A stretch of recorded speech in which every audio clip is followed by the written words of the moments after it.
I've seen Doctor Who. Oh my god! Have you? Did you watch it? I watched the new one as well. The Star Beast. The Literally Star just Beast, came out. and So, it sure did come from the Star. what did you think of it? Because I am like the biggest Doctor Who fan on the planet, and you're, I think, a bit more casual. Like, I don't think you even did. You watch any Jodie Whittaker and like Peter Capaldi and that? I've never seen any classic Who other than who was in With Nail and I? Not Paul McGann. Paul McGann. I've seen Paul McGann's film, and then I've seen Christopher Eccleston, David Tennant, Matt Smith, the start of Peter Capaldi, the start of Jodie Whittaker, and here we are. Yeah. So I think I follow general audience trends. That's me. I think so. Yeah. Well, I mean, also we're of a certain age. Like, at the end of the day, it's basically a kid show, so it's sort of like lots of most of my mates sort of watched Matt Smith and sort of fizzled out around then. It was huge when we were younger. It was. It's the not so biggest much it's anymore. ever been. Well, I mean, when we were kids, like David Tennant, you go into a shop and they'd have like the Doctor Who aisle, and it would just be merchandise like you've never seen. Like it was everywhere. And now it's those it's the people who were, making the show back when it was so big have come back, and it does seem like they're going to do loads of spin-offs. They're going to really push it as much as they can. It's on Disney Plus as well now.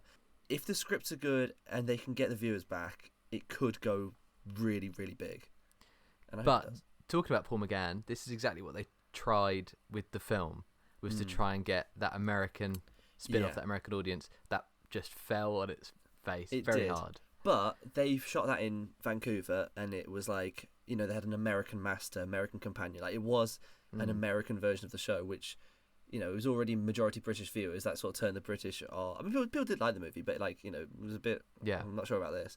And Americans, it was like, this is too British. So this is now at least, it's very much a British show. It's still back again. Entirely how it was, but it's just, like, internationally, rather than just putting on some obscure channel, like, they're, like, pushing it. They're going to put it on Disney Plus. People can be like, oh, I've heard about that. I'll give it a go. What I find most interesting is, if you don't know, this has now been partially funded by everyone's favourite corporate conglomerate, the one, the only, art killer, Disney. Oh, I love Disney. So that's why it's being shown on Disney Plus, and that is why they've so squarely grabbed they each end of Doctor Who, and they're twisting as hard as they can to really wring out the cash from the Doctor. So that's why Tennant is back, to kickstart that audience in a very cynical way. It's to get people back in. And I mean, I saw an interview, Russell T Davies, because like Disney wasn't on, like they weren't on board by the time that, like, they would already come back, and then after Russell T Davies was back, he was the one who tried to push for Disney Plus because he wanted to get the worldwide viewers. Yeah, but and more money. But I mean, they're only back for 3 episodes. Well, Rusty Davies is back for good, but I mean, David Tennant and Catherine Tate, it's only 3 episodes, and that's why it was so sad at ending. I was like, oh god, I really want a full series of this. I know. Maybe it's for the best. It's finite. Something that I thought was very interesting as well, something that Russell T Davies said, I don't know whether you saw, that he's now kind of, although it's not, he in his little canon world is classing the next series with the next Doctor almost series 1 again. Yeah, so this is like the Christopher Eccleston-esque reboot, and which I've got mixed feelings on, because now there's 3 series 1s. Like there's 1963, 2005, and 2024. Yeah. Like it's, well, I can't remember what series is meant to be. It would be, so there were 26 series of classic series, I think. Oh my god. Add 13, so this would be what, series 40? Wow. Something like that. Yeah, that sounds about right. So they should just call it series 40. That's bound to get viewers on board. No, it would just be a marketing thing. People would be like, I'm not watching series 40 in episode 1. They're going to be like, oh, series 1 episode. Yeah, all right, that's fine. It's the old issue 1 of Spider-Man for the 500th time. No, but anyway, enough of all the boring behind the scenes politics and cynicism. What did you think? I thought it was fun. Like, it wasn't, it was basically there to reintroduce everything, and it was about the characters. So like, as a plot, it was sort of, it's same as all like the whenever they do like a new beginning in Doctor Who, like Rose, like the first episode with Christopher Eccleston, like it's a very simple story with the Autons, a very simple villain, and you get that a lot. Like, so it was, Very simple story, but it was good. I liked it. I did unfortunately know the twist was coming because it's like based on a comic from the fourth Doctor's era. So I knew that Beep the Meep was. Oh, it's just called the Meep in this actually. The Meep, I knew was a villain. All right, but, bloody hell! Someone's as clever as the Doctor. No, I just saw that spoiled on the internet about 2 days ago. It was fun. What did you think about it? Yeah, I agree. It was a nice little kick back into the universe. Yeah. It starts with a monologue. I thought that was shot the Doctor really weirdly. and Donna, explaining the series with them beforehand, and the fact that Donna had her memory wiped, and how dire it would be. If she remembers him, she'll die. If she remembers. Yeah, I mean, it was 13 years ago, so I think it's for the best they did that. Yeah. And then it's, like you said, it's just a pretty standard Doctor Who episode. There's nothing crazy about it. It's one of those just fun romps, start to finish. Yeah. Nothing surprising happens, other than general twist that Meep is villain. But it was great. Nice to see Tennant back. Yeah. It's like he never left, really. Oh, basically, yeah. Yeah, Donna was pretty much the same. It was good to see her mum again, and her mum was great. She is great. I just wanted to see Wilf though. Like, I'm kind of thinking now he's probably just going to be in like one of the last scenes of the third episode. Yeah. But it's kind of good how they're building up towards him because everyone wants to see him. He was a great character, and we know that they did film with him just before Bernard Cribbins passed away. Thought all of the monster makeup, the monster animatronics were very good. They were, because it looked kind of like not particularly real. Like the Roth Warriors looked like a bit goofy and stuff, but they look exactly like they did in the cartoon. And it's like, that's Doctor Who. Like, I don't really want to see like a realistic looking monster. I want to see what was cool to a kid.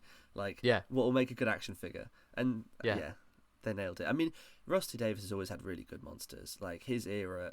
I remember promoting Series 2, like in the Radio Times, they had like a fold-out cover where it had like some of the monsters of the series, like Clockwork Droid, like Cyberman. Oh, like, yeah. It had like K9 and Sarah Jane. It was basically to be like, and that was so cool. And as a kid, I had all the action figures I had hundreds. I had like basically all of them they did. Wow. And that's what they need to bring back. Like, they don't really do action figures very much anymore. They just do like repaints of old molds they already have.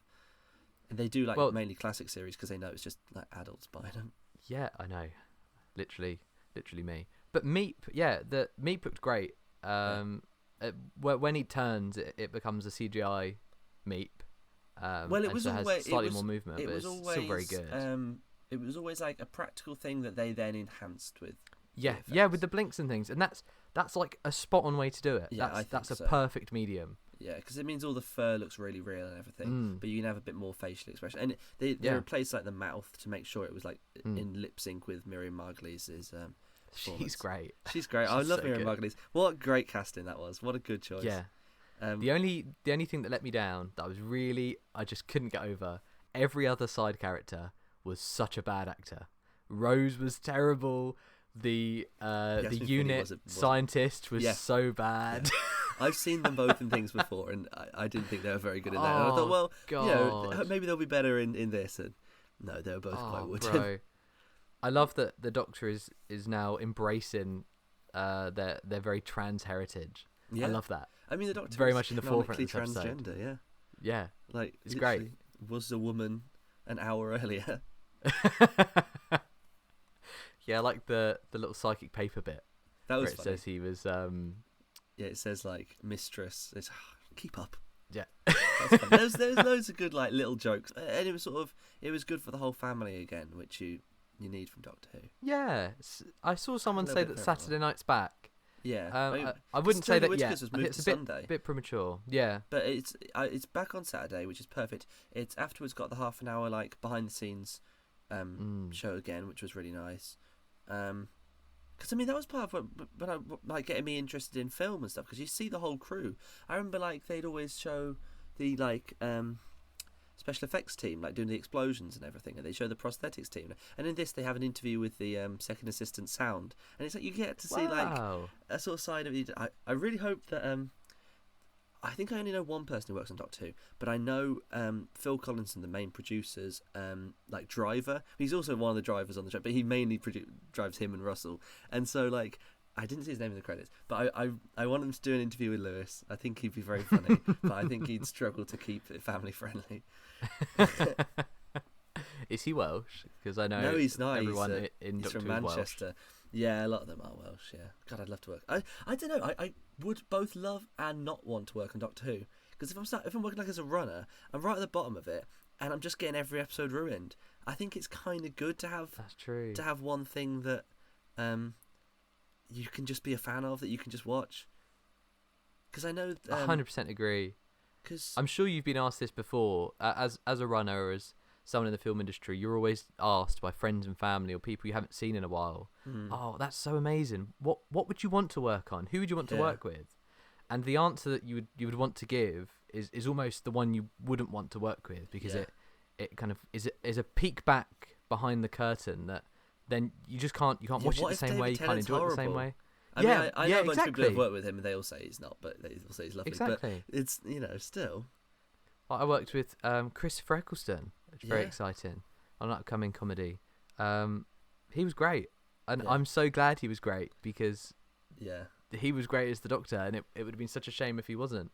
Definitely. And there's a lot of responsibility for the cast, I guess, because they need to sort of be almost the Doctor and be that like really moral, really friendly, like kind person off camera too. Because especially when it's kids, like that would like destroy you if you met the Doctor and he was horrible. Yeah. Well, it'll be like that story of Alec Guinness. He was always kind of people coming up to him saying about how much they love Star Wars, and there was this story of a kid coming up to him and saying, "Wow, I love Star Wars. I love you as Obi-Wan." And he looked down to the kid and said something like, "Star Wars isn't real. You need to grow up." That doesn't surprise me. I don't think he was a particularly big Star Wars fan. He said, "Watch the Lady Killers instead. It's much better." Oh, no, it's not. The Lady Killers is good, but it's no Star Wars. As well as watching The Star Beast, you've been watching some classic Who as well, haven't you? Oh, I've watched loads, because it was the 60th anniversary on Thursday. So I watched... Oh, let me go down the list. I watched loads of random stuff. I watched The Time Meddler, The Curse of Fenric, Earthshock, The Caves of Androzani, Genesis of the Daleks, The Day of the Doctor, I know that one. the Five Doctors, and Destiny of the Daleks, and the Daleks in colour. So they like took the first Dalek story, which was in black and white, and colourised it and put it on the telly. Wow. And they did a really bad job of it. It looks so bad. Like, it's not that the technology's... I don't know why they didn't upscale it. Like, there's, like, AI software. So I, just as for a bit of fun once, just, like, AI upscaled a scene from classic Doctor Who, and it looks like it was shot this year. It looks great. And I also, like, cleaned up the audio, because that's not difficult to do.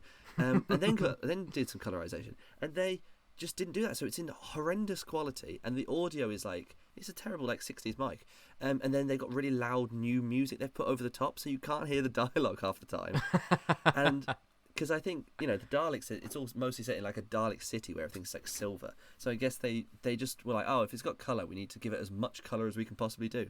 And so the Dalek city looks like a CBeebies set. It's, like, red and yellow and blue and green, and it looks so bad. And, oh, that made me really sad, because I was looking forward to it. But, oh well, afterwards they aired An Adventure in Space and Time. Have you ever seen that? That would come out on 50th. I think I watched it at your house. You did? Yeah. So I watched that again. I remember we were cuddling watching that one, weren't we? Yeah, yeah. It was really interesting biopic about like the origins of Doctor Who. And it's also interesting, like, not even if you don't watch Doctor Who, like, just as a sort of just about what TV was like in Britain in the 60s, like how the production works. And at the end of that, like, there's a bit where William Hartnell, like, sees a vision of Matt Smith's 11th Doctor, and it's like as if it's him coming to terms with the fact the show can go on without him, and that's a good thing. But they re-edited it with Ncuti Gatwa, and so that was a nice surprise. Oh, that's lovely. Yeah, so that was his debut as the Doctor. Oh. Anything more about Doctor Who to talk about? Other than it's gone woke. No. It has, yeah. Yeah, because I didn't think they would... I didn't know if they were going to, like, address her being trans, or if they would just sort of keep it... we know you might not need to be part of the plot. It was very much like that is really relevant to the story, and that was like kind of how it was all wrapped up. It was like, and I thought that was really clever. I think so. Well, the Doctor has just transitioned, so Yeah.